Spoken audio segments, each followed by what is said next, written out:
Hi everyone, Canoopsy here, with a bit of a challenge today. Think of a phone that has a beautiful, solid, well-built design, a good-looking display, fast, fluid, very speedy performance, clean software with some great features and functions, and a solid camera experience.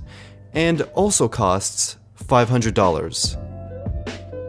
I'll just give you the answer. That phone is the OnePlus 5T.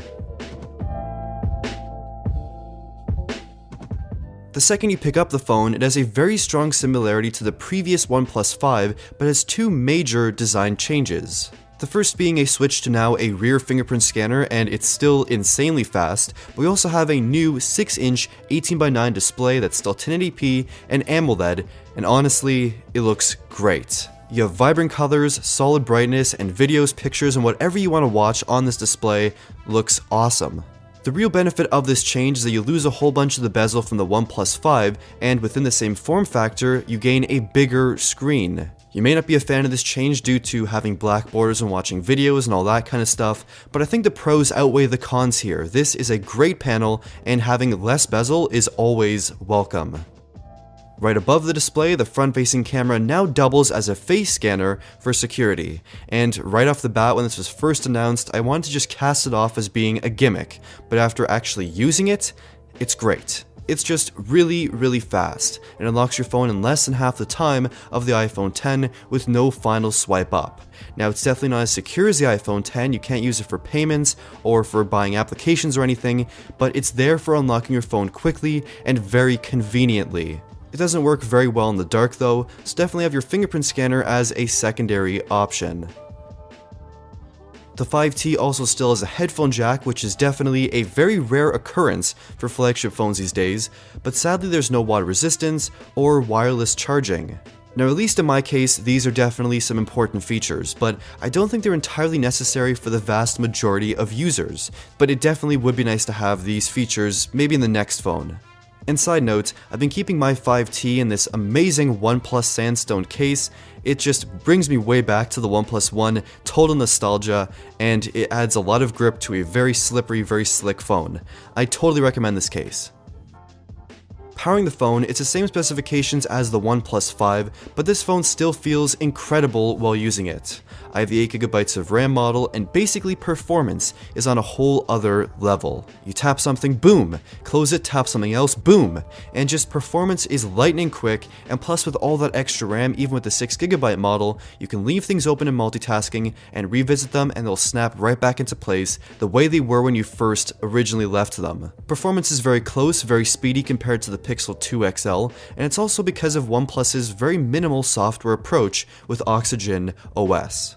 This is not a heavily customized phone, and it's also not a super stock phone either, where you're going to be missing features. It's kind of a happy middle ground and very similar to the Pixel launcher that I haven't really customized or changed anything. It's great as is. Some of those small changes include some settings tweaks for customization, whether it be the look, the functions, the gestures, as well as a new dashboard for quick information and quick application access. One negative though is it didn't actually ship with Android Oreo, the latest version at the time of this video, but that is apparently coming quite soon. So after a full day of usage with this phone, I usually end with around 15 to 25% remaining, which is fairly solid, so a full day of usage is definitely guaranteed. But the real star here for sure is dash charging. And if you've never experienced it before like me, it's life-changing. So basically, the premise is you plug the phone in for a short period of time and you have enough battery life for the rest of the day. Some late nights, I forget to plug in my phone before I go to sleep, so I wake up first thing in the morning, I plug this in, and by the time I'm ready to go to class, I pretty much have a full day of usage available on my phone. It's a truly amazing feature that I definitely trade wireless charging for any day of the week. With most affordable phones, the first thing to actually suffer is the camera experience, but OnePlus has done an excellent job to make this actually not the case with its main 16-megapixel f1.7 camera. I am disappointed though they actually ditched the telephoto camera for a 20-megapixel low-light focus camera. I really do miss having that zoom functionality. So basically when you enter a darker environment, the second camera switches on and makes low light shots better, with a higher resolution shooter with bigger pixels. For my testing, it is pretty good, but I think the phone would have benefited a whole lot more with having that telephoto camera for more dynamic, more flexible shots. But since both cameras have the exact same focal length, portrait mode works a bit differently here by actually letting you take pictures without zooming in or cropping shots. It also does a surprisingly good job, more so for objects than people, and you come away with some really great looking depth of field shots.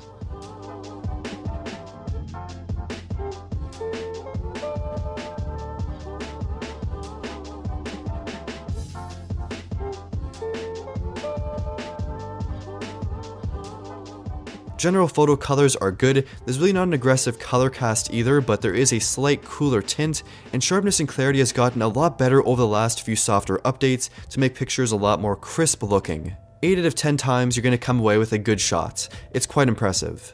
Essentially, if cameras are at all a worry with this phone, they really shouldn't be. It's a surprisingly great camera experience.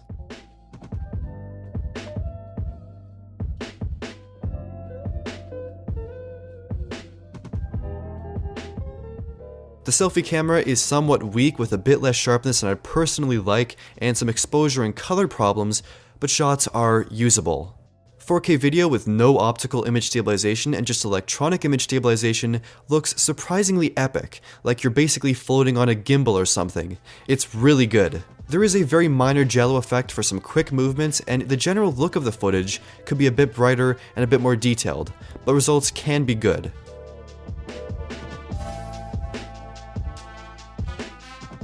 To summarize briefly, I like this phone a lot. It's really a phone for pretty much anyone and ticks off all the right boxes for a solid, easily recommendable phone, all priced a few $100s less than its main competitors. There are much cheaper budget phones, used phones, and other phones in this price range, but this is a great brand new option for a phone that doesn't leave out the flagship stuff but still comes at a good price. But keep this in mind, in the next 6 months, maybe another brand new OnePlus phone that hits the market. You might be a bit jealous too. Know this, if you do buy this phone today, you're getting a great phone regardless. A phone for pretty much everyone at a great price. And thank you for watching.